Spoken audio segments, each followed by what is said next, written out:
Fairly easy to ID this as an oak tree because A, it kept its leaves, and B, it's got them down here where you can see them. And this is a white oak, you can tell by the sort of rounded lobes there.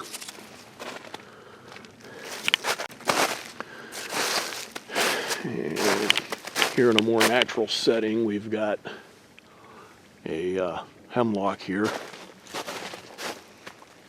See the foliage a little bit better, and they got a little bit of whiteness on the bottom of their needles there. And this guy here, you can see the kind of platy bark. It's a white pine tree.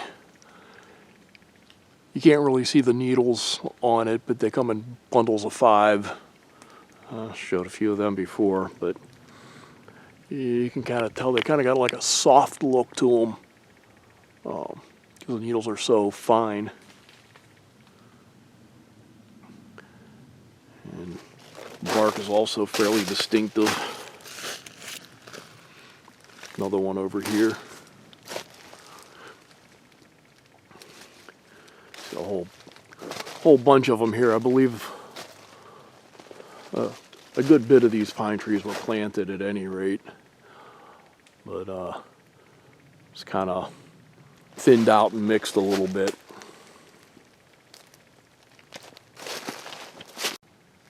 Okay, and this guy here is a tulip tree. It's got kind of distinctive bark. Looks a lot like an ash, if an ash that big is still surviving around here. When they're young, they're almost stripy. They're very tall trees, and you can kind of see the little seeds hanging on still. So that makes this one fairly easy to identify.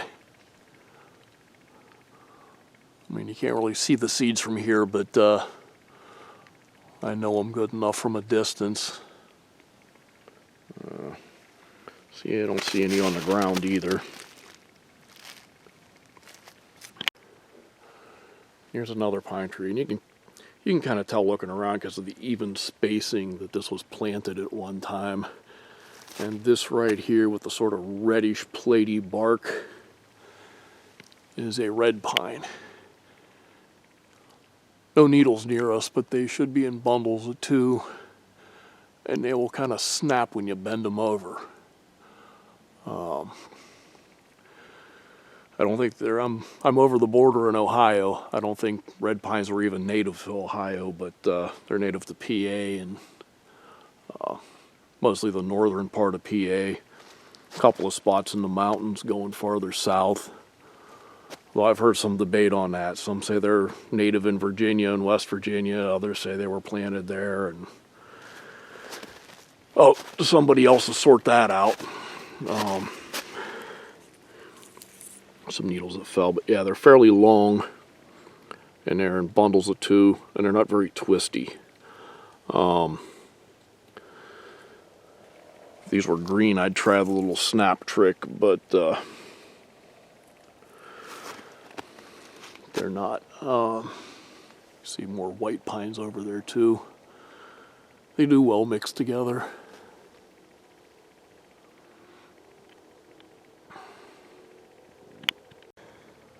See some cones from a white pine. There's a little bit bigger. The red pine, if I can find one, they don't have any spines and they're kind of small.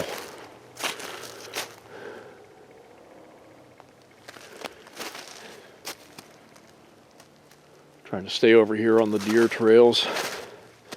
Don't know who's motoring around out there, but for the most part, the people I've met out here have been cool.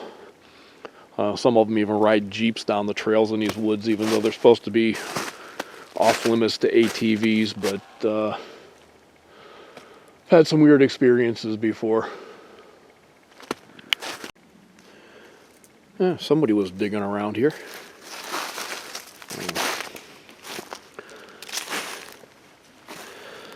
how they find the acorns and the little shoots and things like that. I guess it's deer, because I see deer poop, but could be other things too. That somebody was rooting around. That's easy to tell from a distance there. That is a chestnut oak. Only very few leaves still hanging on it. A little bit different than the black locust trees. Well, probably better if I walk down and then take a little more. That chestnut oak leaf. Kind of see a little bit better. Don't really see any here, but sometimes these things will have acorns that will actually be sprouting this time of year, and you'll see the little roots running along the ground. And here I am at the bottom of the tree. My hand up there gave you a little bit of a scale. I've got fairly big hands. I'm 6'3", so I'm not a little guy. But that, and it's a nice smooth bark and a couple leaves hanging on a beech tree right next to it. See if I can find some acorns around here. Lots of leaf litter. It's the thing about these areas like this, you see all the hemlocks and the pines up there. Pines will get along with the oak trees to some extent, but because of this dense leaf litter, the hemlocks usually don't. And if they grow at all, they'll start on a log or something that sticks up above, like this little piece of wood here. Just a nice view of the creek. See the hemlocks hanging onto the edge there where they can get free of the leaf litter here. Some more down below. Some icicles and such.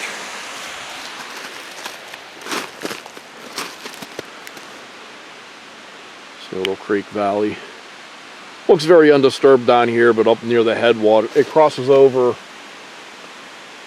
maybe a few hundred yards upstream. It crosses over a power line right away, and up where the headwaters of the drainage should be, you've got farms, and at least some of them got either dairy cows or cattle. They got some sort of cows up there, so probably don't want to drink the water. Not without disinfecting it at least. Another chestnut oak over there. Not looking so good. The bark's a little bit messed up. Some other oaks along the edge. Most of these oaks hybridize pretty readily. Mostly red type oaks with red type oaks and white type oaks with white type oaks, but it makes it really difficult to sort some of them out when they're growing together. They just kind of mix and mingle and do their own things.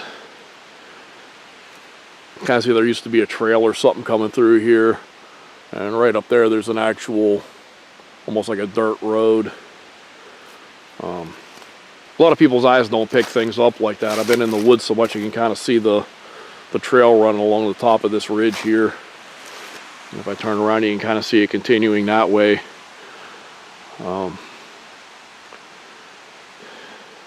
Nice old standing dead tree right here. Looks like it was an oak.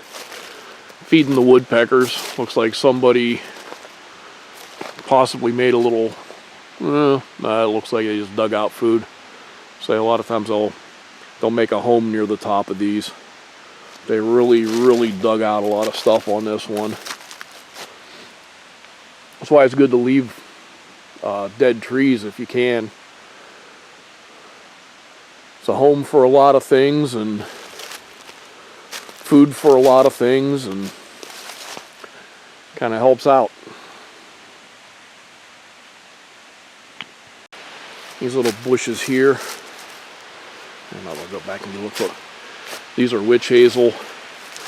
They flower in fall or winter. That's what's left of the flowers there. And then they have these little seed capsules here. And when they ripen, they kind of pop and eject the seeds. So, well, damn it. So you can kind of see where the two seeds were up inside of there. They don't get very big. This is the stuff that they use. They'll soak it in alcohol and make a tincture, and that's what they sell in the drugstore. Witch hazel.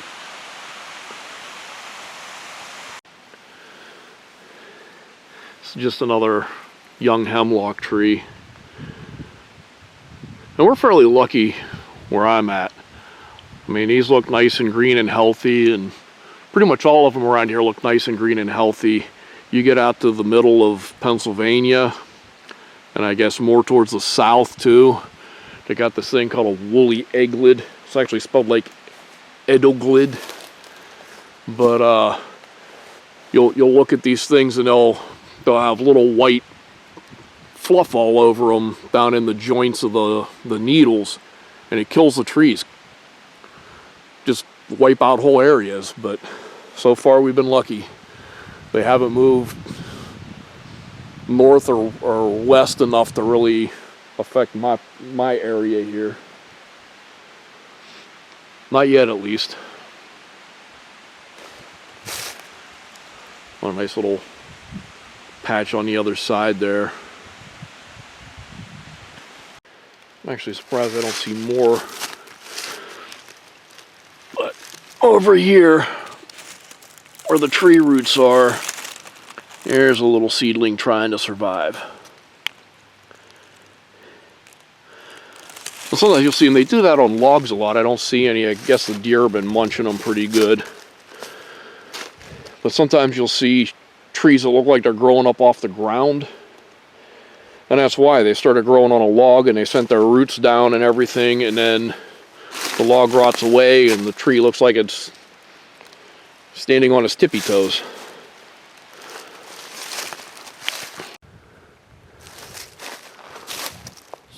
One of the rarest trees around. A beech that's not all full of initials. They got that nice smooth bark even when they're pretty big. That's why everybody likes to write their names in them, and you'll be miles out in the middle of nowhere and you'll see these trees and they're like, it looks like somebody tagged a subway wall. Here's another shot of the valley. You can see a Shagbark Hickory right there.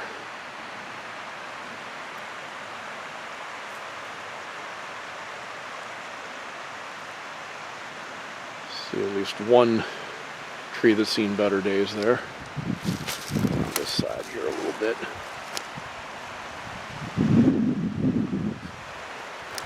Really don't want to take the sliding board to the bottom, so I'm trying to be careful. But yeah, nice little creek. We should have more places like this. Not the most ancient hemlocks, but it's nice to see them. They're doing well. Not very far from the nice scenic creek over here. I'm not sure if you can see kind of tell us a little bit of human stonework there. And we got some sort of little quarry here, and we're into some nice non-native Norway spruce trees growing here. So foliage is kind of flattened. They look very similar to red spruce, but you know, the bark's a little different, and just being I know where I'm at, I kind of know what's here. I don't see any pine cones. The pine cones are tiny for the native spruces, but Norway spruce have like 6-8 inch long pine cones. And there's this nice little gash here in the ground, I'm assuming from past mining operations or something, and because there are strip mines around here, and also a sand and gravel quarry. Coming down to see since it's after Valentine's Day, if anything's out and about yet. Some interesting icicles here. But yeah, nothing chirping and nothing swimming, so still a little too cold. Just strange, it's been a warm winter, and I've seen them out this early before, but I'm thinking with such a warm year, maybe things would come out, but I guess not.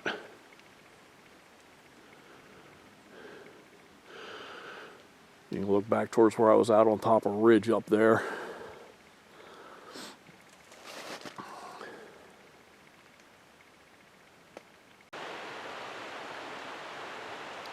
Just standing under some hemlocks. Nice one growing on a rock here. So they're a little harder to reach, so they're a little bit older. They're probably the parent trees of the smaller ones farther up. And for reference, right on the other side of that pile of dirt that somebody put there is that gash in the earth I was just looking at.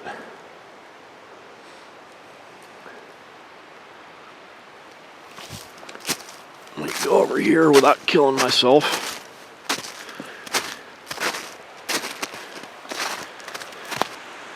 A little bit better look at this tree. The bigger one out there.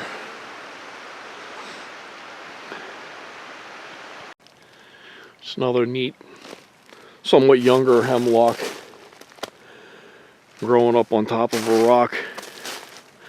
As I said, they don't do well underneath the leaf litter, but any place where some moss can grow, they'll get a foothold. And a couple more around here. Now this guy is a cherry birch. They look a lot like a black cherry tree, but a little bit different. Cherry tree by that size would normally have gone to the more platy style bark.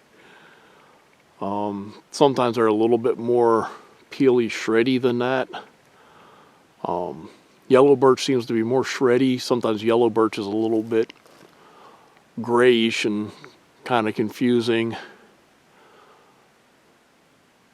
But yeah, I wish I could see the ends of the branches a little bit better. I'll see if I can find another one lower down. Look at the branches. Also, the birch trees tend to like rockier areas than the cherries. Not really a good hard fast rule because they're both fairly common around here, just all over the place. And I've been looking for this. This right here is a seed from a tulip tree. They grow in sort of like a little cone, it looks like, and then the scales actually are the seeds. They're kind of like the helicopters that people, or keys some people call them, that come off of maple trees, except for the wing is kind of turned the opposite way.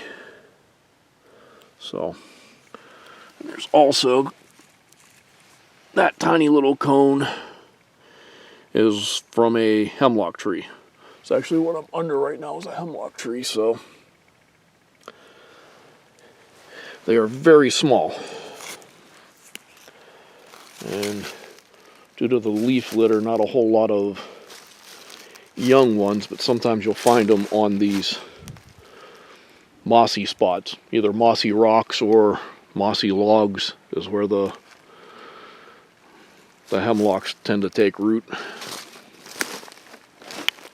This guy's so old he's got moss growing on him, but that shows the size of a cone from a Norway spruce. Right underneath one, and you can see how they got the sort of droopy, hanging, weeping style foliage whenever they get bigger. So the mature ones that have these cones, they usually have the droopy foliage by that point. There's a couple more of the cones over there. These things can be really big, but here's another one. Yeah, that's probably at least 6 or 7 inches. I think the length of my hand's about 7.5 inches, so that puts perspective on it.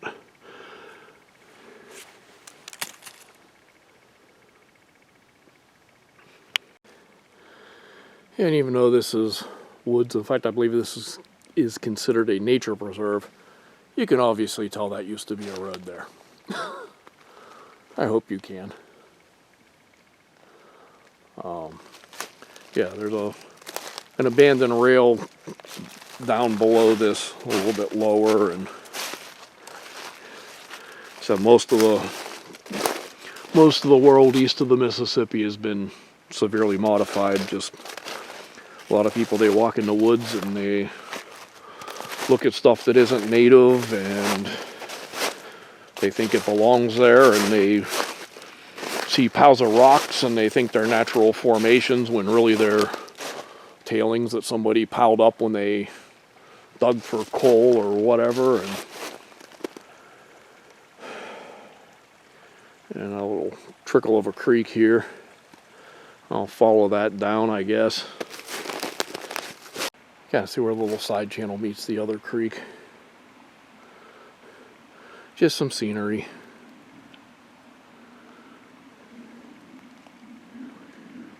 Even though I'm pointing out roads and dirt mounds and stuff, it's still nice being out here among the trees. Another hemlock. This one's got its cones down low enough you can kind of see how small they are.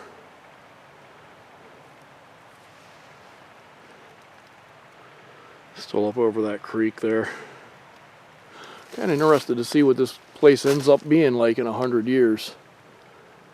Got this mix of oaks and hemlocks here. The hemlocks can't sprout in the leaf litter from the oaks, and the oaks can't grow in the shade of a hemlock. So will it stay mixed?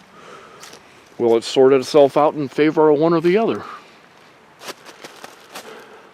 That guy right there seems to be one of the guys who was here earliest. He's one of the bigger oaks. But at any rate, moving on. Kind of surprised I'm not seeing more acorns, but these are the cups from the acorns for the chestnut oak.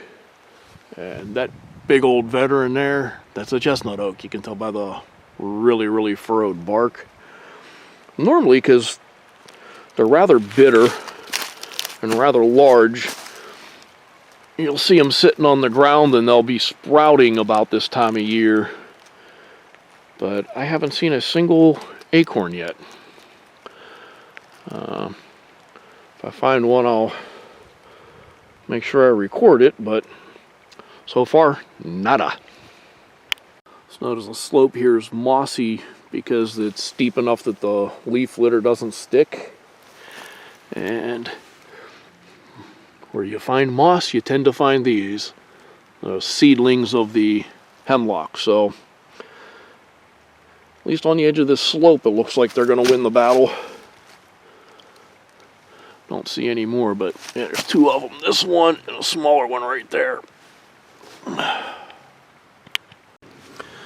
This is what's left of a cone from the tulip tree. See, it kind of looks. Oh, kind of pull it apart. You can see the seeds there. The seeds will all be along this little thing all the way up to the top. So it looks kind of like a pine cone somewhat. That's actually the shape of the flower. They got really interesting flowers. They're kind of a yellow-green color. At least that's what I think. They're yellow-green to me. I'm slightly colorblind, so I see color, but I don't always see the same color everybody else does. So another nice beech tree. Some sort of a little knot up there, but nice smooth bark, pretty good shape.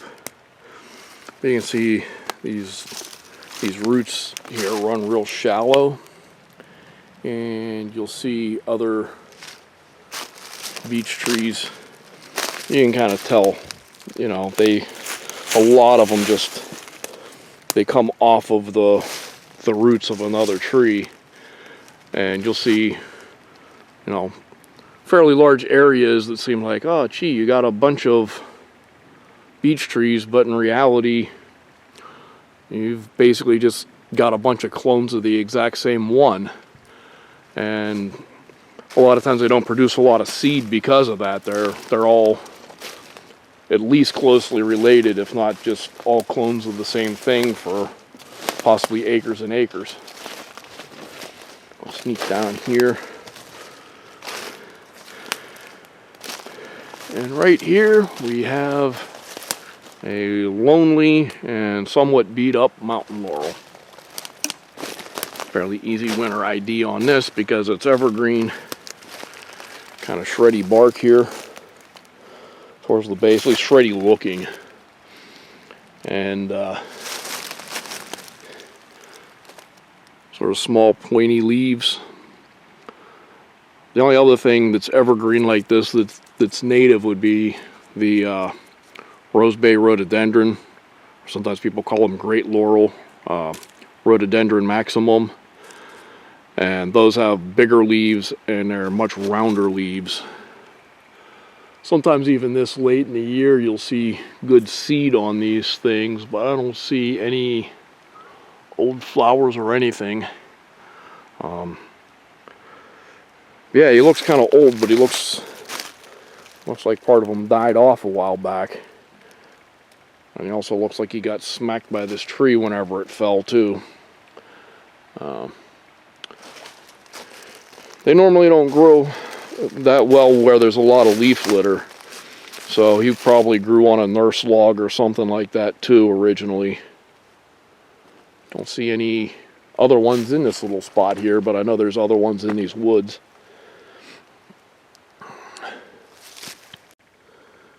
Some Christmas fern growing there.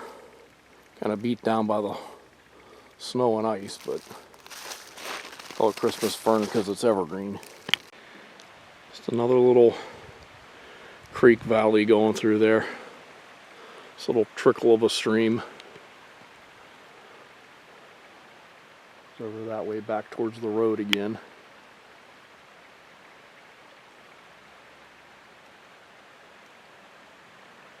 Actually, I think that's the road up on top of the ridge there.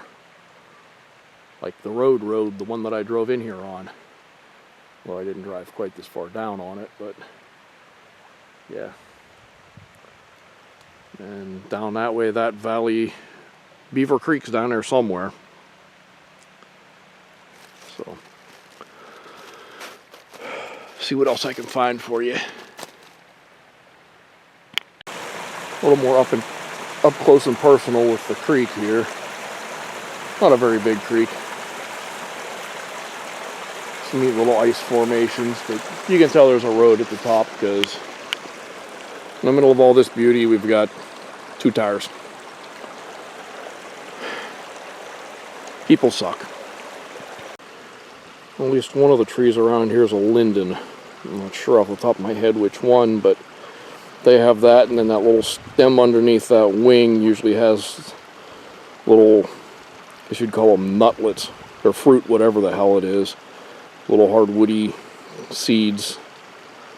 And I don't see any of the seeds. Now the tree it's under, that's definitely not a linden, so I'm guessing one of these guys farther up the slope. Nothing's jumping out at me right now.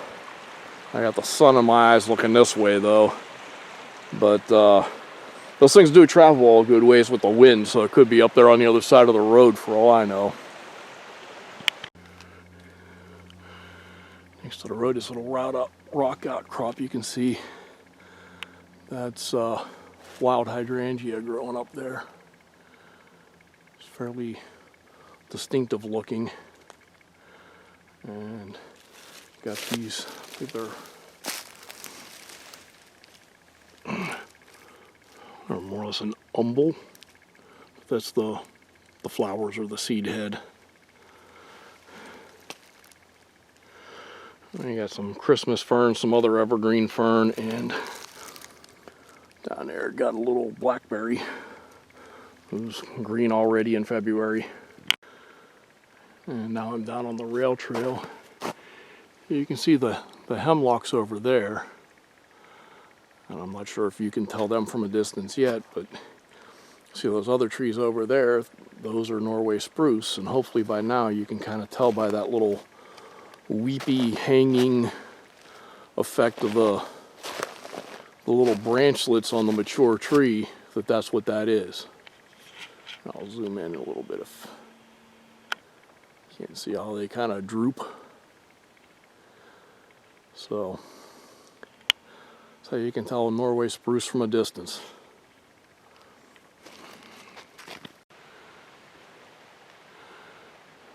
See everything trying to recolonize this cut for the railroad here.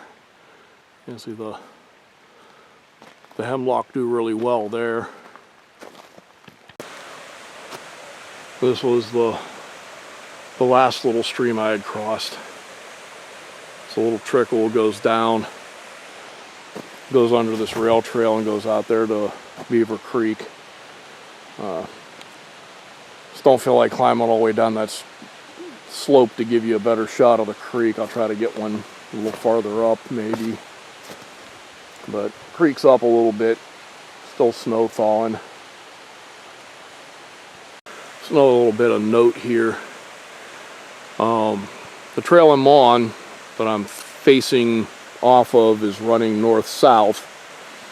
So I'm facing east right now. So the south-facing slope, basically the north side of the valley, not a whole lot of snow. And if you look over here on the southern side, which is facing north, it doesn't get the sun and it's still covered with snow. A little easier to see the difference in microclimates between north-facing and south-facing slopes whenever there's snow involved. In the summer, you really don't notice except for maybe a little bit of difference in vegetation. That's why most of your snakes and lizards like to find a den on the south side of or south-facing side of a valley. That way they get a little bit more warmth, and it's like another little aid in getting them going in the spring. Okay, here's a shot of the Beaver Creek Valley from up here. See it fairly decent from up here without me climbing down to the water's edge. Nice that they keep care of this a little bit. There's a little hemlock growing on a mossy spot, and I'm not sure because I stepped on it, but probably some sort of a invasive mustard. They tend to be coming up about this time of year. And here's a young cherry birch. See, it's got very cherry-like bark here, but the buds are a little bit different. This guy's still too young to have flowers or anything, but if you scratch it a little bit and sniff it or even nip at it a little bit, these things will have a more or less wintergreen taste. It's the flavor of birch beer.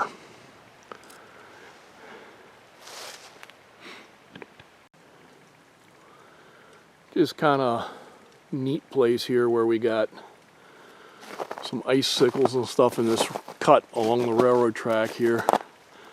You can't really see them from here, but there's some mountain laurel up over that side. I'll wander in farther, see if there's anything else to see.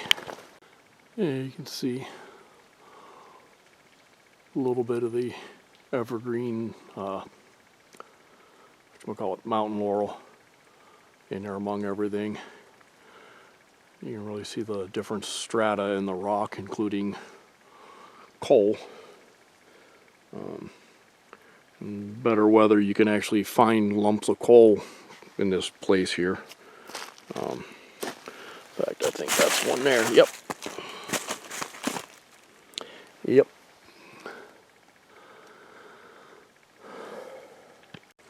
Just an interesting look at how they cut through that ridge there. Used to continue right down there and see kind of a sudden change in the stuff that reclaimed that open cut.